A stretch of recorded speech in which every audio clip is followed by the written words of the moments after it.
Audio Jungle.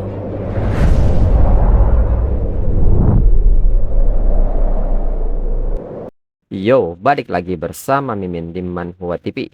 Kali ini kita akan lanjutkan pembahasan dari cerita Overlord of Insect.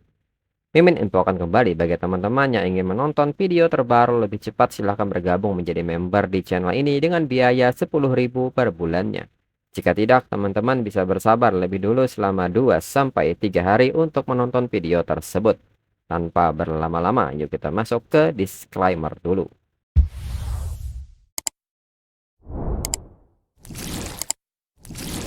Disclaimer, silahkan abaikan hal ini jika kalian sudah mengerti. Ini peringatan mengenai konten di channel ini. Video ini berisi alur cerita komik yang mempermudah bagi teman-teman untuk mengetahui isi ceritanya dan memahami alur ceritanya. Jika ada kesamaan tokoh, tempat, maupun isu yang sedang hangat, itu benar-benar tidak disengaja. Dan peringatan bagi teman-teman untuk tidak mencontoh atau meniru perkataan maupun perbuatan yang tidak baik yang ada di video ini. Karena cerita ini hanyalah fiktif belaka. Jika mengerti, yuk kita masuk ke ceritanya. Dirinya akan mendengarkan Jiang Cheng. Dan seketika Ten mengintegrasikan 6 juta Red Armored Elephant Beetle kepada Jiang Cheng. Dan seketika kekuatan Jiang Cheng meluap. Jiang Cheng pun mengatakan bahwa saat itu hanya beberapa ratus Red Armored Elephant Beetle yang memungkinkan dirinya meledakkan Meridian Dewa Kuno.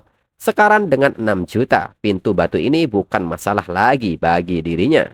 Dan seketika Jiang Cheng melepaskan skill Hell Suppressing Tyrant Godfish hingga pukulan super dahsyat itu menghancurkan pintu-pintu batu yang berbaris lurus.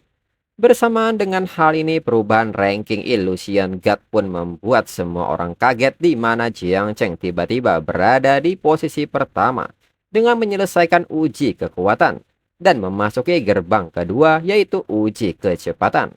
Mereka pun tidak percaya ini Jiang Cheng menyelesaikannya dalam waktu 1 detik.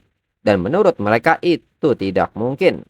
Hong Yin pun menyebut bahwa dirinya bahkan tidak berkedip. Hong Yin pun bertanya kepada Gu Kaitian bagaimana Jiang Cheng melakukannya. Gu Kaitian pun mengatakan bahwa Jiang Cheng menghabiskan lebih dari 2 bulan berlatih di Abyss Champ sebelum kompetisi. Ditambah kekuatan elemen gelap tingkat dewa, dia memperoleh kekuatan fisik semacam itu hanya dalam waktu 2 bulan. Di samping itu, para tetua dari 3 pulau seberang lautan tidak percaya ini.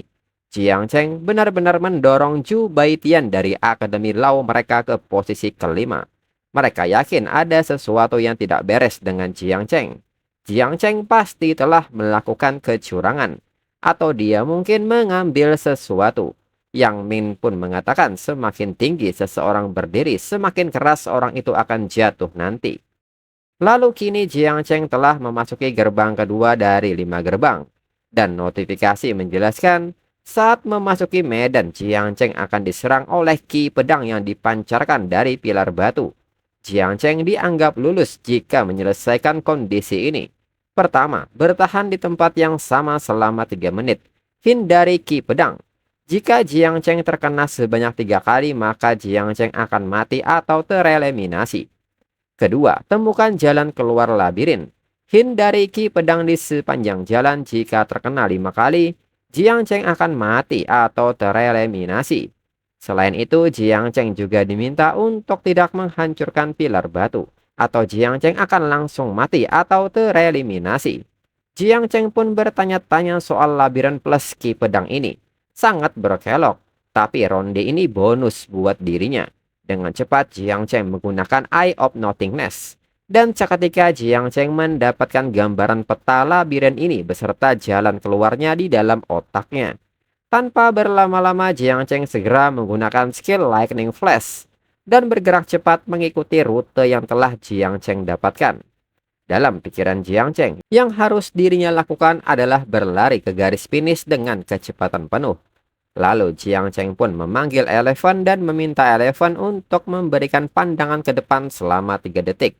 Menurut Jiang Cheng, dengan adanya Elephant di sini, tidak ada ki pedang yang dapat melukai dirinya dan 3 detik itu sudah lebih dari cukup. Dan kembali ranking Illusion God berubah, di mana saat ini Jiang Cheng masih di posisi pertama dan menyelesaikan uji kecepatan dan sekarang akan memasuki gerbang ketiga uji konstitusi. Lalu dekan dari Akademi Tianggong dari 3 pulau seberang lautan menyebut dengan ekspresi kaget bahwa Jiang Cheng melewati gerbang kedua dengan instan. Dekan ini pun bertanya-tanya bagaimana itu mungkin.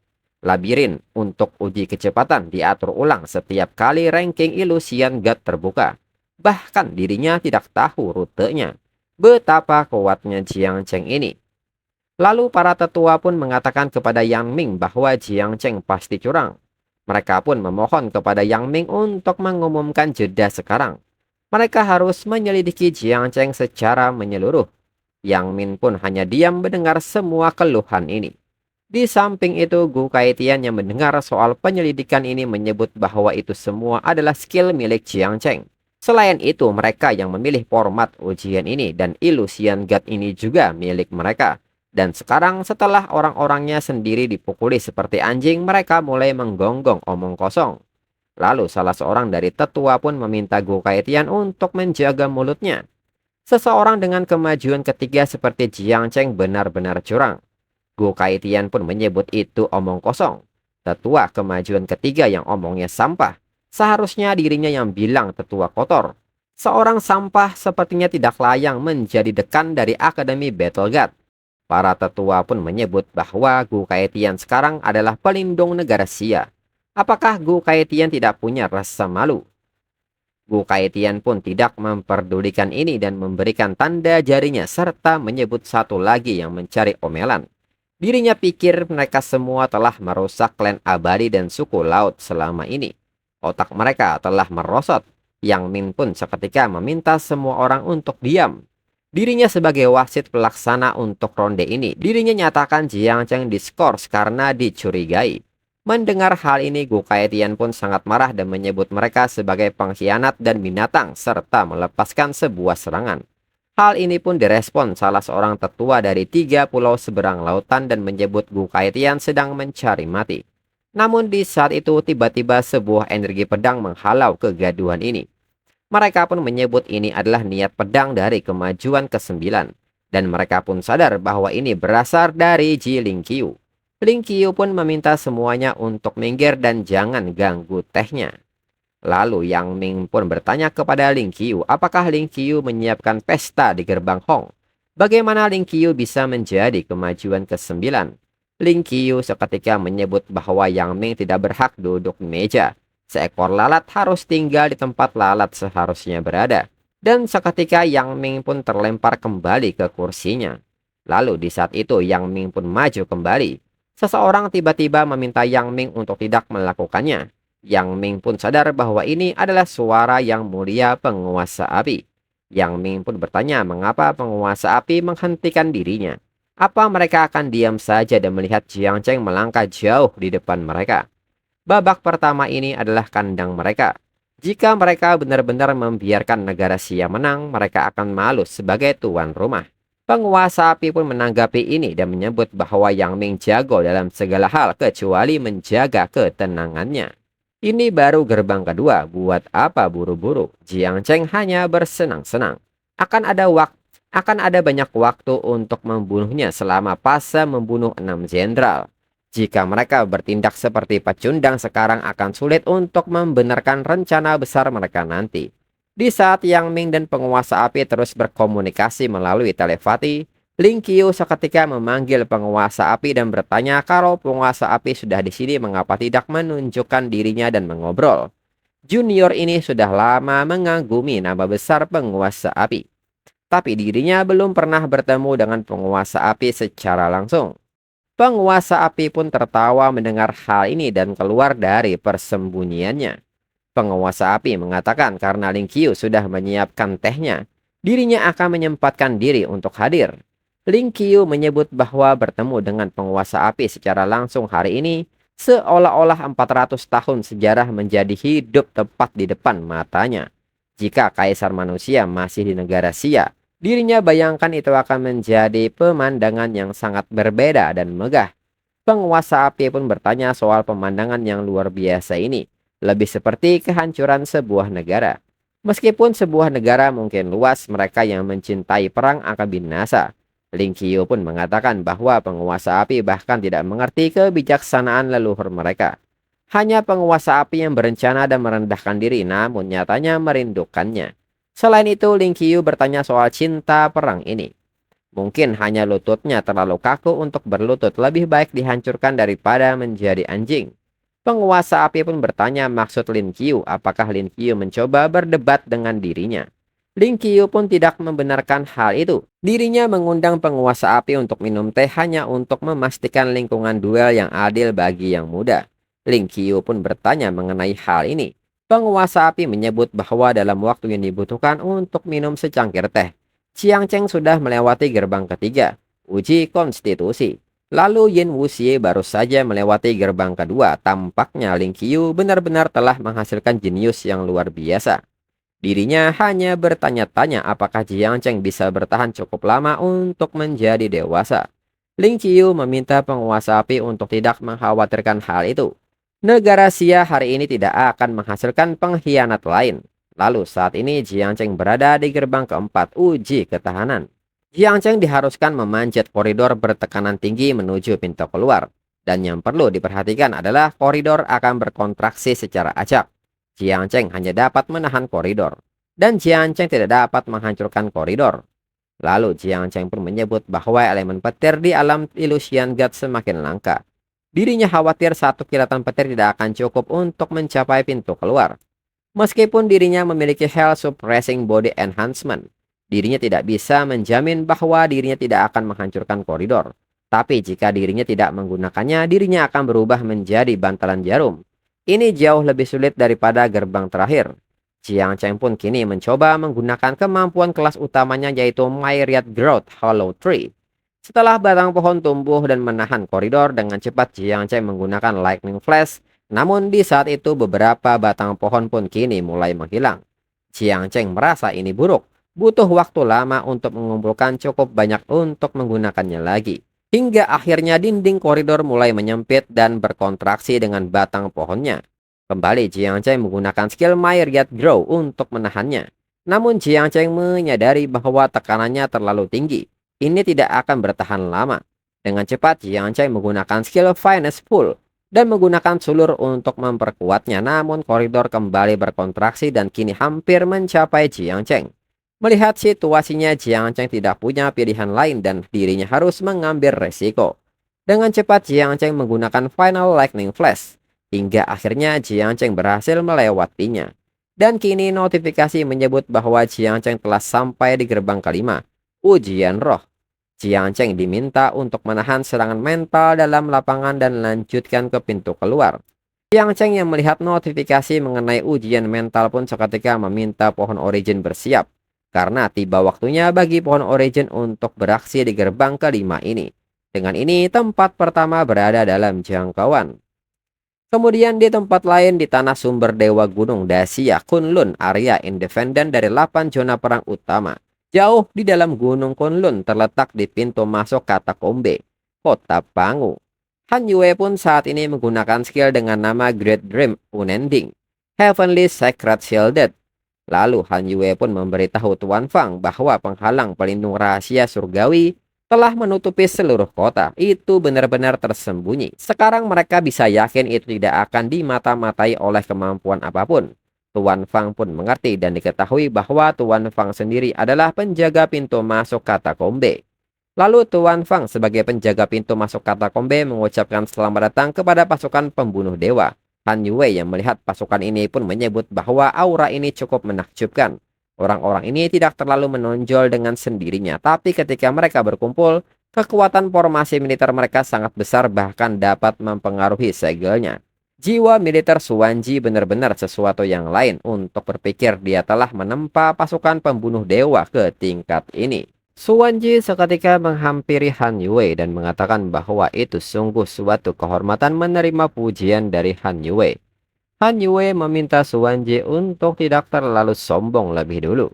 Suwanji menyebut bahwa dirinya sempat berpikir seperti itu. Tapi itu bukan hal yang terpenting saat ini. Alasan utamanya adalah untuk melindungi Jiang Cheng. Dirinya punya firasat sesuatu yang besar akan terjadi. Han Yue pun bertanya mengenai sesuatu yang besar ini. Suwanji menyebut bahwa Han Yue mungkin belum mengetahuinya. Tetapi Nainmias Mawing Jiangcheng telah berlipat ganda, dan sekarang jumlahnya mencapai puluhan miliar. Han Yue pun nampak kaget mendengar hal ini dan menyebut bahwa Jiangcheng bahkan tidak memberitahu dirinya.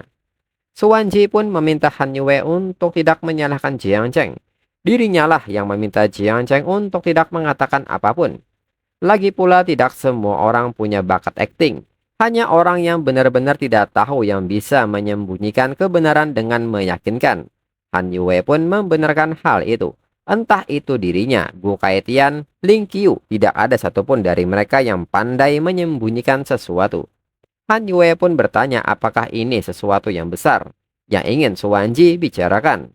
Suwanji menyebut bahwa dalam katakombe, sebuah eksistensi kuno telah terbangun. Mungkin dia merasakan sesuatu. Dia diperintahkan untuk membunuh Jiangcheng. Tidak peduli berapapun harganya, klan Demon Purba, klan Abadi Kuno, klan Naga, dan klan Monster juga telah membentuk aliansi langka dan memberi dirinya ultimatum. Jika mereka tidak menyerahkan Jiangcheng dalam waktu 3 bulan, berbagai ras akan menyerang Dacia bersama-sama. Han Yue pun menekankan bahwa dirinya akan membunuh sebanyak yang mereka kirim. Namun Suwanji menyebut bahwa kali ini berbeda. Sebenarnya, mereka bisa menunggu sampai segel Dao Surgawi diangkat dalam 3 bulan sebelum bergerak. Alasan mereka begitu tidak sabar adalah karena keberadaan Nainmias Mawing jauh lebih mengerikan dari yang mereka bayangkan. Setelah Nainmias Mawing melebihi jumlah tertentu, dia akan berevolusi menjadi Nine Nether. Dan keberadaan kuno itu tampaknya takut pada Nine Nether. Han Yue pun seketika bertanya apakah Suwanji mengatakan bahwa kali ini di 3 pulau seberang lautan Jiangcheng mungkin akan bertemu dengan orang tersebut. Suwanji membenarkan hal tersebut, tetapi Suwanji meminta Han Yue untuk tidak khawatir. Mereka masih punya waktu, bahkan jika dirinya harus mempertaruhkan nyawanya kali ini. Han Yue pun meminta Suwanji untuk tidak mengatakan omong kosong seperti itu. Suwanji adalah jiwa Dacia. Tanpa Suwanji, Ling Qiu dan dirinya mungkin tidak bisa mengatasinya. Suwanji mengatakan meskipun Han Yue lebih tua dari mereka semua, Han Yue tetap memiliki hati seorang wanita muda. Mulai sekarang mungkin Han Yue tidak boleh tidur lagi.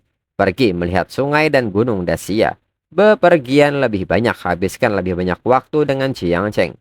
Perbedaan usia 3 tahun mendatangkan batu bata emas, tapi 30 tahun mendatangkan kerajaan dan 300 tahun mendatangkan pil abadi.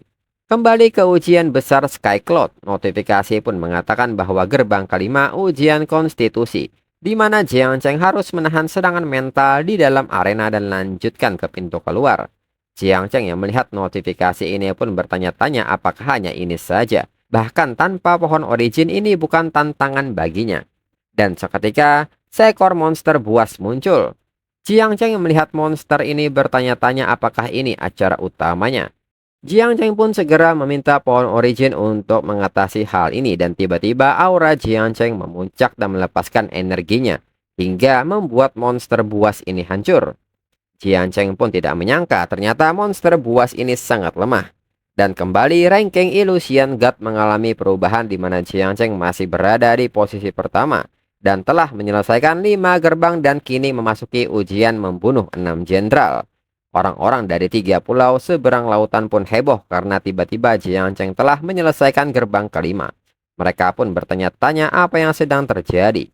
Lalu Hong Yan pun bertanya kepada Gu Kaitian apakah Gu Kaitian melihatnya.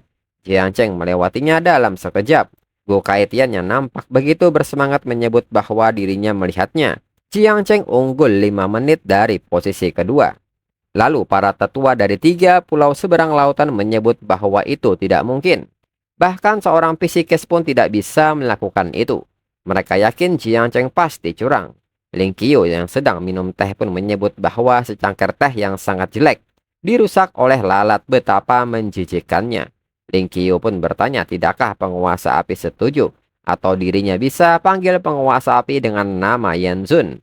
Yanzun menyebut bahwa Ling Qiu bercanda. Dengan Ling Qiu di sini, lalat apa yang berani merusak suasana. Ling Qiu pun menyebut bahwa Yanzun benar. Matanya pasti mempermainkan dirinya. Lalu kembali Yang Ming memberitahu Yanzun bahwa Jiangcheng terlalu jauh meninggalkan putra suci. Yang Ming pun bertanya apakah Yan Jun yakin mereka bisa membunuh Jiang Cheng di tahap membunuh 6 jenderal. Yan Jun pun sangat marah karena Yan Ming berani menanyainya. Yan Ming pun menyebut bahwa dirinya sebagai murid tidak akan berani. Yang Ming meminta Yan Jun untuk menenangkan amarahnya. Yan Jun pun bertanya apa yang perlu dikhawatirkan. 5 gerbang tidak melibatkan pembunuhan. Seseorang bisa beruntung dan menyelesaikannya dengan mengandalkan ramuan tertentu. Membunuh 6 jenderal itu berbeda. Jiang Cheng hanya kemajuan ketiga. Mencoba mengepung 6 jenderal kemajuan ke-6 hanya dengan tubuh fisiknya itu hanyalah sebuah mimpi bodoh. Terlebih lagi di antara 6 jenderal dirinya menyembunyikan jiwa dewa puncak peringkat ke-8. Jika hal buruk terjadi dia akan bangkit dengan sendirinya. Yang Ming pun bertanya soal peringkat ke-8 ini bukankah akan ketahuan. Yan Jun pun mengatakan bahwa pola serangan semua sama, hanya kekuatan saja yang berbeda. Bagaimana orang bisa mengatakannya? Jiang Cheng terputus dari informasi di dalamnya. Dia tidak punya cara untuk memverifikasinya. Dunia tahu Jiang Cheng adalah kemajuan ketiga. Apa yang mengejutkan tentang dia dibunuh oleh kemajuan ke-6? Dan orang mati tidak akan pernah bisa berbicara sendiri. Yang Min pun menyebut bahwa Yan Jun benar-benar bijaksana. Lalu saat ini Jiang Cheng pun berpindah ke sebuah arena. Notifikasi menyebut bahwa membunuh 6 jenderal dimulai. Syarat Jiang Cheng lolos adalah membunuh ke-6 jenderal dan selamat. Jiang Cheng pun menilai bahwa desain arena ini kejam. Jatuh berarti kematian pasti. Dan tidak ada elemen petir sama sekali di sini. Namun tak berselang lama tiba-tiba 6 jenderal datang dengan niat membunuh menyerang Jiang Cheng. Jiang Cheng yang melihat ke-6 jenderal ini menilai bahwa aura mereka seharusnya berada di peringkat ke-6. Jiang Cheng pun meminta Elephant untuk memperlihatkan kejadian 3 detik ke depan. Elephant pun mengerti. Dan kini Jiang Cheng pun dengan mudah menghindari setiap serangan yang datang kepadanya. Hingga Jiang Cheng memberikan serangan balasan menggunakan Divine Elephant Freezing Suppressing Fisik dengan kekuatan penuh. Serangan ini pun menjatuhkan 1 jenderal. Kembali salah satu jenderal menyerang Jiang Cheng namun dengan mudah dihindari oleh Jiang Cheng. Dan dengan cepat Jiang Cheng menggunakan Freezing Suppressing Tyrant God untuk membalas serangannya. Dan serangan ini seketika membuat jenderal itu terlempar keluar arena. Melihat hal ini kembali 2 jenderal maju menyerang Jiang Cheng. Jiang Cheng yang menyadari hal ini bertanya tidakkah mereka tahu? Tidak tahu rasa takut. Dirinya mengerti mereka tidak akan meneteskan air mata sampai mereka melihat peti matinya. Dan kembali Jiang Cheng menggunakan Freezing Suppressing Tyrant God Fist hingga 2 jenderal kembali terlempar keluar arena. Dan di saat itu, tiba-tiba seorang jenderal melancarkan serangan diam-diam di titik buta Jiang Cheng. Jenderal ini pun menilai untuk bisa membangunkan dirinya, mereka harus punya skill. Tapi hanya sejauh ini yang bisa Jiang Cheng lakukan. Dan untuk episode selanjutnya, tunggu 2 minggu lagi untuk 2 chapter. Sekian dan terima kasih.